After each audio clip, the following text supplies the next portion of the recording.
Let me introduce you to Jackie Fast, who is from Slingshot. Is it Slingshot Media? Slingshot Sponsorship. Slingshot Sponsorship, and you've been talking on exactly that subject here at STS in Inverness to a room full of entirely bloggers, I think, or bloggers and some industry as well. Yeah. And what were you telling them about sponsorship? Because that's not normally something anybody considers in this particular sector. I think the key thing is really about how do you monetize your audience? How do you monetize yourself?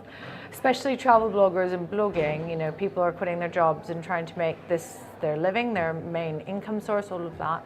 And a lot of them are kind of going out into sponsorship without any experience and very little knowledge out there, if I'm perfectly honest. Very little good knowledge out there to kind of really understand how to cut through those things and actually get some sponsors involved. So we just went through kind of how to sell sponsorship in the current market. How do you sell sponsorship? How do I sell myself, my own blog? So I think it really comes down to understanding your assets. So I think far too often people look at their blog and they think, well, you know, Dell can put their logo on my blog and it'll be seen by thousands. And you know, that's not enough. And people kind of run around in circles wondering why Dell's not giving them £500,000. And actually it's about understanding what brands are after, how you can help them solve a challenge, and being that go-to person and really harnessing what the USP is that they can do that nobody else can. And to that extent, I mean, you've got to do a certain amount of research on your, as it were, target sponsor, the person, the company, the brand that you think would work well with your particular blog. Yeah, I think it's almost crazy that people don't do a ton of research. How do you expect people to part with £5? Yeah. You know, if you were walking down the street and somebody asked you for £5, you wouldn't give it to them. And so I think that is really, really important, and it's one of the messages I think we went through in the presentation. And it's one of the things that a lot of pro bloggers should be able to grasp, because after all, one of the things that happened with professional bloggers is they started talking to destination marketing organizations and people in the travel and tourism industry about, in effect, marketing, you know, asking them what is it that you're trying to achieve, what message are you trying to get across, and this is how I might help you. So it's a sort of it's just a variation of that. Absolutely. Yeah, I definitely agree with you. One of the unique things about this event that I've noticed is, you know, there's about half the people from industry here and half the people from bloggers. Yeah. You don't see that very often. So if you go to a sponsorship conference, there's like 3 brands and about 1,000 people trying to target those brands to give them money. Yeah. And it's almost a nice change to see that partnership and that relationship, but it's more about how do you make it more effective. So some of the conversations that happened kind of before my talk about industries, how do we become more effective? How do we work with bloggers in the right way to create that trust, to own that authenticity? And from a blogger standpoint, you know, it's all about how do you work in partnership? Do you know what's actually going to be driving your sponsor's value? Do you understand what their objectives are? How are you going to support that?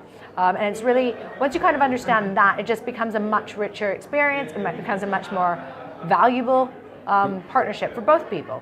And an extended one hopes. If it works well, then it goes on. I wasn't at your talk. I really wanted to be at your talk, but I had to be somewhere else. But I'm guessing you also gave 1 or 2 examples for inspiration. Yeah. What would they be? God, I gave a load. One of the things that I did talk about, which I think outlines the value of, I guess, the shift in market. So again, I go back to this thing about you cannot sell logos because logos don't actually do anything anymore. One of the examples in the case studies that I used was this Coca-Cola Polar Bowl, which is Coca-Cola's second screen advertising campaign around the Super Bowl, to which they weren't a sponsor of. You can probably Google it. It's on the Slingshot YouTube channel. But basically, they ended up getting 9 million people on their second screen website, whatever, with the Polar Bowls kind of interacting for 28 minutes in terms of dwell time. Now, the value of a 30-second slot on the Super Bowl is $3.5 million US dollars. So from media value alone, it's like $195 million dollars. So, you know, the way that we communicate, the way that we do anything as consumers has shifted radically. And it's really about how do you harness that through partnership.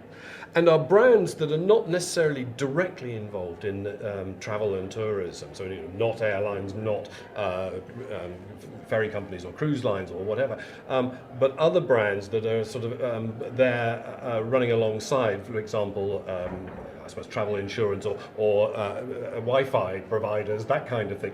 Are those kind of people like Samsung or whatever, are they interested in this kind of a market, the travel market? Do we need to think outside the box? You definitely need to think outside the box, but I don't think you should just think Samsung. So Samsung comes to mind. Well, because I'm just a Samsung fan. There you I'm go. giving them a free plug. That would help. Do you know, a lot of people, whenever I ask new clients who they want as a sponsor, everybody says HSBC. And the reason they say HSBC is because they see HSBC or Etihad. And that is not a reason to go after a brand, but absolutely, what you're talking about is non-endemic sponsors. Yeah. And how you go after non-endemic sponsors, it goes back to, do you understand what you can provide? Do you have a solution to help them with their business challenge? And absolutely, travel is a really sexy thing, and it's not just travel. I think one of the other comments is, I need a holiday to save my life, I need a holiday to save my marriage. When you start thinking in those kind of esoteric terms, what is holidaying? From a personal perspective. And then when you start having that kind of a communication, brands are about enriching a consumer's experience.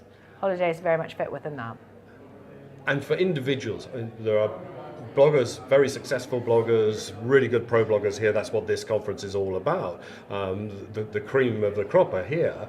But all the same, the bottom line is, we as individuals are small individual bloggers. There's a sort of a David and Goliath thing here. Is it easy to approach big brands? So I completely disagree with the David and Goliath thing. I think far too often people kind of either just assume that they can't do it, so they don't try, or have been turned down, so they assume it's because they're too big or they're too small or whatever the case is. Usually it's because the approach is wrong. Now, if you go to the MD of any of the biggest global brands in the world and tell them that you can help them do their job, I guarantee you they want to hear from you. You knock on the door with something that everybody else is selling for a price that's completely overvalued from what everybody else is selling, they will never pick up the phone to you. And so it's all about that. People are still people. You can still pick up the phone.